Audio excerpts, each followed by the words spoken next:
We got another one here from Pri. Hello, Pri. Nice to see you again, Pri. Pri says, "Hi, I'm having problems with my husband and his family. Things are getting toxic and out of control bad. I am meanwhile trying to manifest a huge award at my work, which is going so well, but I'm starting to lose faith." Okay. So if you have one area of life that's going well and one over here that's not going so well, okay, the real trick is to dial as much focus in over here on what's going well as possible. Okay. Because it's kind of like what I was talking about before with the gas station pizza. Okay. If you narrow in on one thing that I can do well, what ends up happening is you do very, very well in that one thing and it starts to bleed into the rest of your reality. But if instead I look over here at, let's say, the family situation, which isn't going so well, that will start to magnify and crowd out my success over here. Okay. And so this is actually really great advice for everybody all the time. Okay. Maybe when you wake up in the morning, think about what are the areas of life that are going particularly well for you. Those are the areas you want to give a lot of airtime to because the more airtime you give to those, the bigger that success gets. And then the more it starts to bleed into the family dynamic. Okay. In addition to that, just getting some space can be helpful. Okay. Getting some space, taking some time away.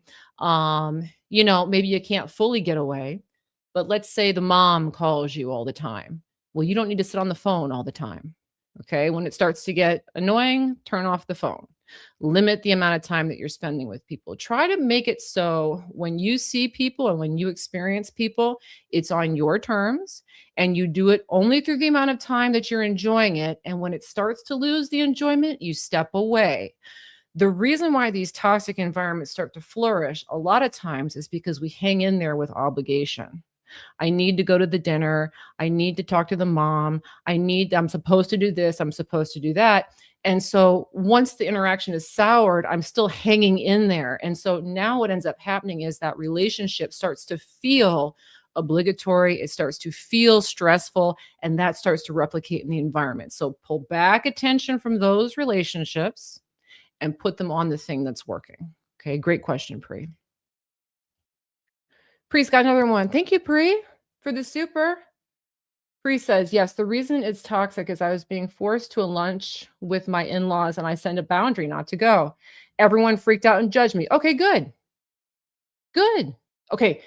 So that's good though. Okay. So you did the right thing and they pushed back. Good. Good. Let them push back. Okay. In fact, when you set a boundary, you might expect the way I might look at this is I'm going to set this boundary and I already know they're going to push back and that's going to give me an opportunity to set it again. Do you see? So sometimes this will happen. Someone decides to put themselves first and they set a boundary and then they get guilt tripped. And then they start to wonder, did I do the right thing? Why isn't it working? Why didn't they follow it? Instead, okay, I'm going to set this boundary and they're probably going to push up it again against it again and good because I need to practice setting boundaries. So I'm ready for you. I'm ready to set it again. You judge me? That's right. And I'm not coming again next time either.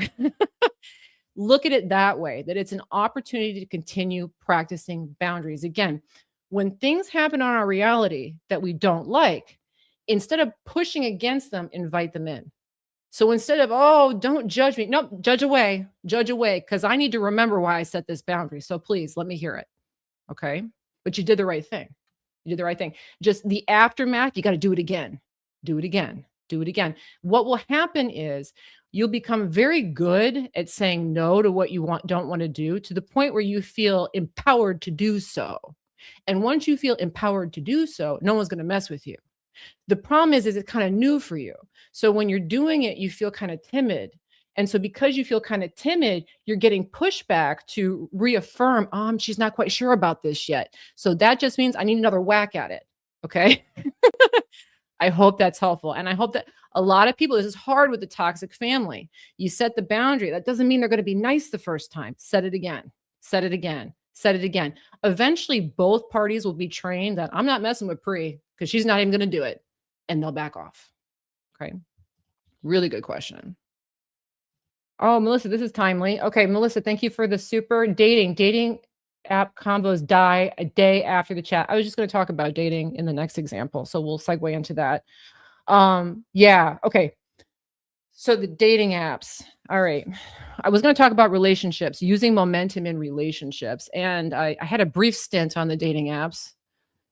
I'd heard from other people, and then I saw it live, so I kind of get it. All right. All right. How do we use momentum in dating? So we don't get into this nonsense where we're talking to people and then it's dying out, and then we're talking to people and it's dying out. We're not actually getting the relationship. Okay. What's going on? Okay. So there's different ways that you can work inside of relationships, but the key thing is, again, we want to build momentum. We're not looking for a breakthrough. In other words, we're not looking for Prince Charming to show up in the app. Okay, that's not what we're looking for. We're building momentum. So this isn't about waiting for the right person to arrive, but rather it's about broadcasting. I'm making momentum here. That's what it is. All right. So dating is something a lot of people struggle with today. All right. So let's talk a little bit about how we do this. I'm going to give you two stories, and hopefully this is helpful. Okay. So I had a friend way back, and haven't seen her in a while and moved away. So I haven't seen her in a while. But this friend really wanted to be in a relationship. She was divorced and she had a kid, and she really wanted to find her next husband. That's what she wanted. And she ended up dating a guy, and they got along pretty well at first. And he was a really cool guy. Actually, thought he was a real stand-up guy. It was a real good pick, honestly. And when I met the two of them, it was very clear that they had good rapport, they had good chemistry, and I thought they might go the distance. But an interesting thing happened during the course of their relationship is that my friend really pushed. She really wanted to get married again. She really wanted a family for her kid. So she pushed. She pushed defining the relationship. She pushed having them come move in together. And what started out as a really great relationship very quickly bombed. Okay. Now, I have another story, and this is from another friend that I know currently. Okay. And this friend tells me the story of how her and her husband got together. And the two of them were in the military at the time. And she was young and she was just out having a good time. And the two of them met playing soccer or something. They were doing something in the military, and they just met. And I think they went out for drinks and they were just having a good time. Okay. So they hooked up. All right. And then they hooked up again, and then they hooked up again, and they ended up getting deployed, ironically enough, to the same location, and they kept hanging out and they lived together. But the way she always describes the relationship is, this was just a one night stand. This guy was just we were just having a good time. He's just a one night stand. And she'll still call him that to this day. He's just a one night stand. And they've been married for years now with kids. Okay. What's the difference between those two stories? Okay. The difference is one's trying to push for the breakthrough and one's just letting it unfold. And so this is another piece to the momentum that you want to put towards your dreams. Okay. When there are things that you want, like in a relationship, you're talking to somebody online, okay, and it's going kind of well. The tendency most people are having is they're trying to make it happen. I want to get to the date. I want to get to the phone call. I want to get to the da, da, da, da, da. And so they're trying to make the breakthrough happen. Instead, when you're building momentum in a relationship, you want to stay very, very present. You want to have that kind of attitude that my friend had about her husband, that this is just a one night stand. I'm not saying that you need to be having one night stands with these people. Okay. But I just mean that this is a carefree interaction and we're just having a good time. Okay. So if a guy were to text me on a dating app, okay, and I pull up the app and I'm reading his text and it's funny, well, that was a funny text. This is a funny exchange. I'm having fun with this, and I write him back. Put it down, forget about it. Meaning, my momentum is just with what's going on now. I want to try to make that fun. That's it. Okay. So when you're talking to people online, don't make the objective, I'm trying to push to the next step. Instead, you want to use momentum. And momentum is really used by looking at what's presently happening. How can I make this as much fun as I can? How can this be the most fun conversation it can be? And then if you happen to get on a date with a person, same rule applies. Let's just have fun on the date. Let's just have fun on the date. Let's just go do this together and have a good time. You want to keep it in the back of your mind that this is just for fun. Now, the irony of that is when you don't make it serious, the relationship can actually flourish because now you're not trying to push it. You're not introducing resistance. Instead, you're infusing the relationship with this is fun, this is easy, this is no big deal, meaning this is achievable, this is not hard, right? But when we try to push too far, what we're saying to the universe is getting someone off the app is hard. Getting to a date is hard. Getting to the relationship is hard. So just get out of that entirely and focus only on working in the app for now. Have fun on the conversation. Don't need it to go anywhere else. Then momentum will pick you up.